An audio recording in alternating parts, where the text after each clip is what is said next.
In this tutorial, we'll learn how to use the FCOM parameter to enumerate phenotypes.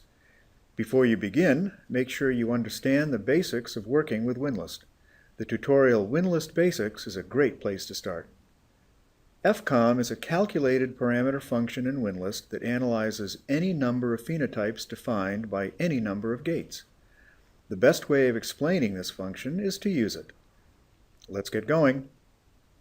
Click the Open FCS File button on the ribbon bar and navigate to the Samples folder located in the folder where WinList is installed.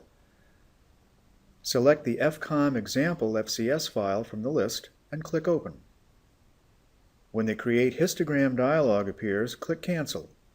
We will create the histograms one at a time by drawing them on the data source.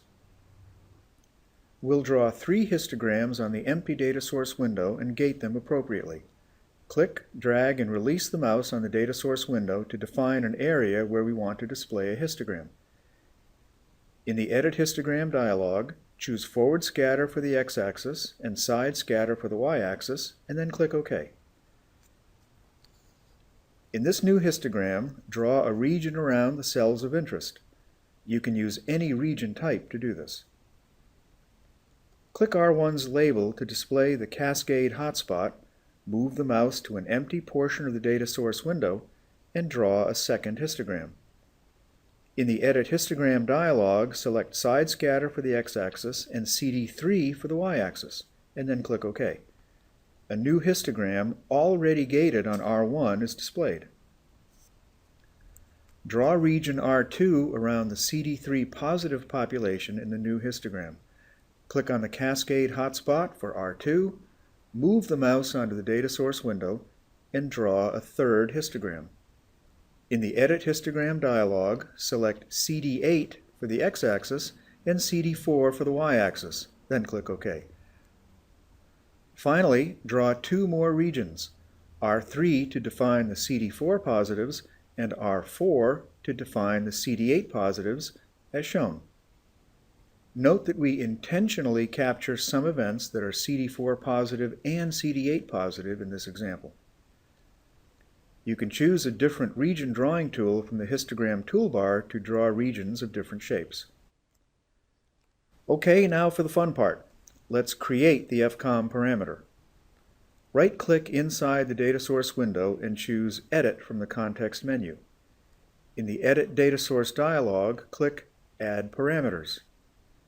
Instead of typing the full FCOM equation, let's choose an example from the Available Functions list box. Scroll the list box of available functions and select the FCOM expression that has 3 gates, G1, G2, and G3. We need to edit this example equation to use gates 2, 3, and 4. Edit the equation so that it reads G2, G3, and G4 where the gates are listed. Then click Add. This equation looks more complicated than it really is. The FCOM function can actually have any number of gates as inputs.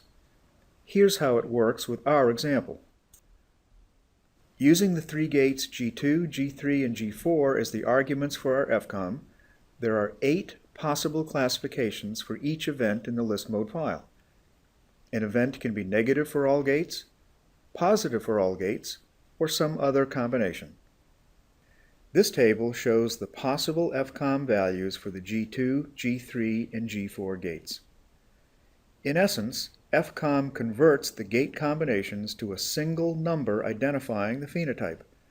The more gates in the expression, the more combinations there are.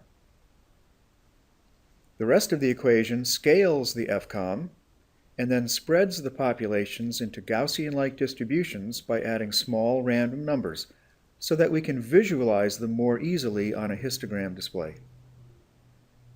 Click OK to close the Add Parameter list box. WinList creates the new calculated list mode parameter that can be used like any other parameter in the list mode file. Let's create a histogram to see what it looks like graphically. In an empty portion of the data source window, draw a new histogram with the mouse. You might want to make this window a little wider, so hold down the Alt key as you draw the histogram. Choose 1P for the histogram type and choose the FCOM parameter for the x-axis. Now click OK. This new histogram has distinct peaks representing the 8 possible states for events evaluated by gates 2, 3, and 4. The leftmost peak represents events outside of all 3 gates, the triple negative events.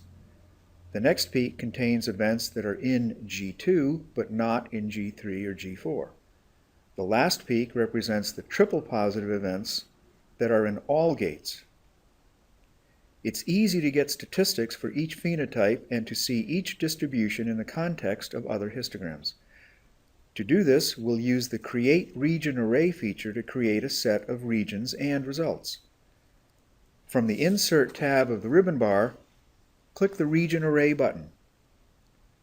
Click the checkbox labeled Create a Region Array for the FCOM peaks. This is a special option that appears only when the active histogram contains an FCOM parameter. The FCOM Region Array option dialog will appear, and this dialog allows you to turn on color gating based on the FCOM peaks and to choose the colors used for those gates. It also allows us to name the gates to make it easier to identify phenotypes. Type 3 in the G2 alias edit box, 4 for the G3 alias, and 8 for the G4 alias. Click OK to close the dialog. WinList creates 8 regions and positions them on the FCOM peaks automatically. The regions are labeled to show the phenotypes. A result window shows the statistics for each peak along with the phenotype labels. Each population is color-coded in the histogram to make it easy to identify the phenotype. Since the FCOM parameter can take any number of gates, you could look at all the combination of 4 gates, 16 combinations, or more. You can create more than one FCOM parameter, each with a phenotype of a different set of gates, and then display a 2p histogram of the 2 FCOM parameters. And as you may imagine, when you save a protocol, the FCOM definitions are also saved. So when you next need the FCOM function, just open the protocol. In this video, we've explored creating histograms and regions, applying gates, and using the FCOM calculated parameter to reveal phenotypic statistics, and saving a protocol with the FCOM functionality. Thanks for watching.